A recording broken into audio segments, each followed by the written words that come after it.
তো বন্ধুরা দেখতে পাচ্ছ আজও কিন্তু আমরা চলে এসেছি সেই বনগাঁর অন্বেষাদির দোকানে, রেস্টুরেন্ট বলতে পারো, যেখানে এখন কিন্তু ওখানে একটা নতুন আইটেম চালু হয়েছে বিরিয়ানি।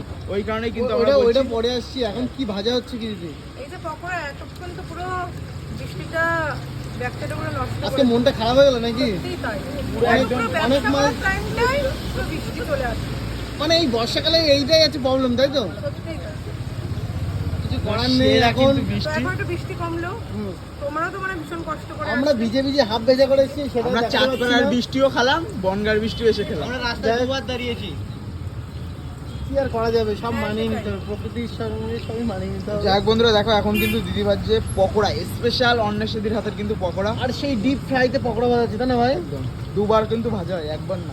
হ্যাঁ, প্রথমে নর্মাল, প্রথমে 70%, তারপরে আবার 30% ভাজা হয়। এটা তাকাও তো। এই কোনো ম্যারিনেটের কিছু আলাদা কিছু করলে নাকি সে সেমই আছে? আমার ওই প্রথম থেকে এক তো একটু বলে দাও হালকা করে, প্রথম থেকে এক। মিট মশলা, তন্দুরি মশলা, একদম। তারপরে তোমার ভুলে যাচ্ছি দাঁড়াও। ঠিক আছে, বলো না। বেসন, কর্নফ্লাওয়ার, তারপরে তোমার ব্ল্যাক পাউডার, তারপরে এইদিকে আছে তোমার হচ্ছে আর কি দিয়ে জানো ভাই?